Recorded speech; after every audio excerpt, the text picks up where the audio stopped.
panel. On my left-hand side, I have the people from the airport, and on my right-hand side, I have the people from the cancer group.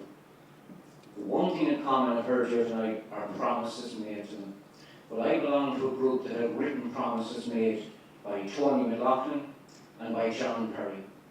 And there were specific promises that said they would not support any routing of the Eastern Bridge through the residential areas of Martin Sabat, Durley Park or Hazelview Garavogue. As late as last week, we finally rooted out Tony McLaughlin. We knew for a year what Tony McLaughlin was thinking, but finally we rooted him out last week. And I would think it was because he had to be on message during the general election. But the question I do want to ask both Fine Gael people and anybody else that wants to answer it. In the 2007 general election, do they remember the campaign slogan Fine Gael fought on? Because it's very relevant to the two groups either side of me and to my group. The slogan Fine Gael used in that general election, and it was borrowed from the previous general election, the slogan was, sign the contract. Well, there's two people there planning to head into government next week or in 10 days' time who signed a contract with my community and they reneged it. And I want to know, I suppose my key question is, why have they dishonoured it? Why did they not communicate that to the community concerned? And was it just opportunism on the part of Deputy Perry and potential Deputy Mr McLaughlin? And Mr. Chairman. Well, I'm going to throw it back at you. The question was directed to you. Yes. Well, I have no difficulty answering this question at all because, to my knowledge, I didn't sign any written promise. Yes, I'd love to see it. I didn't. Absolutely not. No, yes, I didn't sign it. So that no, I didn't. Yes, you did. Well, you show me the copy of it. I will show you. Yes. He signed the contract. No, I signed a no contract, whatever, because when you look, this bridge, let's be honest with the bridge and the potential of this as a gateway state, a gateway region. There's 140. And obviously, What you have said. it's not so. You show me You took it away for 2 days before you signed it. When was it signed? Please tell me. It was signed in your office in Sligo and dated, which made it a contract. I signed it too. Go back and read your own part. I know exactly. I campaigned in Sligo for the last. I make no apology. You did it as an opportunity. Eugene, I know that you're a former member of Fianna Fáil, right? So that's.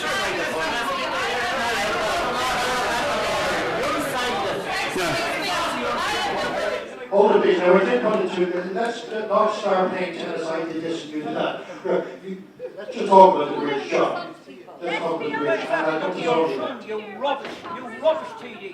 No, we won't get, there's no point to getting personal about this. He got personal with me and it's untrue, the statement he made. I can tell you this much at the moment. It's 140 million for the development of Sligo. Construction companies are on the floor. This went through all the proper procedures with regards to the board Pernala, public hearings on it. Everything is about the pledge you signed. I'm not on the corporation. Questions about the pledge you signed. And let's hear Mr. McLaughlin, I can assure you at the moment, I've sent out for the last 18 months up to thousands of literature documents in Sligo. Except in Durley Park. And I make no. I was the only politician. I'm the only politician. Can I finish? Can I finish? I was the only politician. The only politician that marched from Cranmore over to City Hall in support of the reinstatement of this bridge on the plan, because it is for the development of this region as it gave way status. We saw how many years did it take. May I continue? Can you answer the question? Why do we have other areas in town? This bridge. Is this bridge going ahead? Pardon? Is this bridge going ahead? Answering your question now. Is the bridge going ahead? No, the question anybody that signs, I mean, I'd love to see the paper that I signed. Okay, there's a dispute over whether it was signed. I'd love to see it. Yes. I'd love to see it. I can't remember it. Yes, Chairman. Sorry. Chairman, for many years, and initially I was opposed to the development of the Eastern Bridge for many reasons, but in the end, one of the major concerns, the location cannot be relocated elsewhere, and we have been told this. That's untrue. That's not what you said on Ocean FM yesterday. What you said in Cork, you said that there was only one route. That is actually untrue. And you're a member of Sligo County Council as well as Sligo Borough Council. Eugene, You're a bloody poor candidate. we've got what you said yesterday. we've got EU legislation. I did indeed. Can you address why you reneged on the written pledge in an area that you represented for 37 years? It's not as if you Chairman, know the secondly, and crucially, after a number of... Yes, Mr. Chairman, we're talking about a gateway city. I think there's nobody in this room here, there's no public representative here, that is opposed to a bridge on the eastern side. Over the last number of years, quite an amount of consultation has taken place in relation with the committee. Sorry, Chairman, in relation to consultation, in relation to the location, I always felt that there was a number of other locations that would be and could be acceptable. But we have had, over the last year, a number of eminent people who came to meetings to indicate to us that there was just one location. That was one of the issues.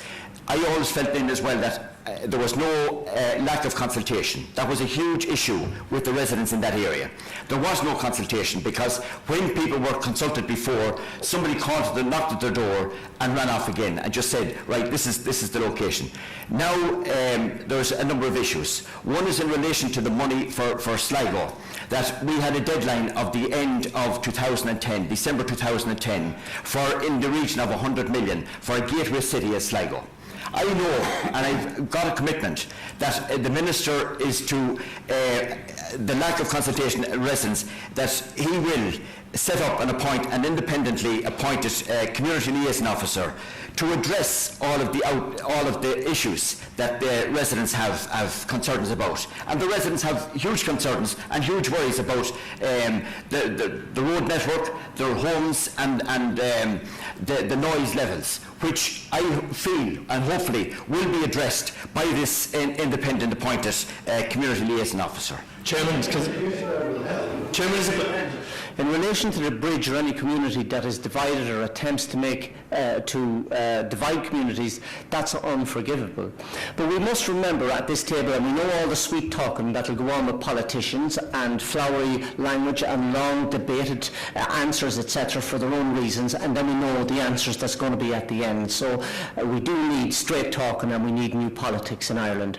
My suggestion to you is this, not that I know an awful lot about the difficulties of the bridge, but that I would say that a bridge is necessary. But what's also necessary is that you have here at the top table here, you have 3 people among us 13, 3 that are going to be appointed or elected as TDs in the next government. What we need from the 3 and from all the people here is a commitment to freeze any monies that's promised, so that there's no pressure on any of the residents' associations that they have to do things quickly, that they freeze this in order to keep communities together. Freeze all money, protect all money for Sligo and for the areas until the residents get the opportunity to have proper consultation, which was denied them for a long period of time, and then pressure on them to make decisions. So we need a commitment from the 3 people who are going to be elected here on this table to guarantee the residents that they will put people before bridges or anything else and look after and cherish our communities. Okay.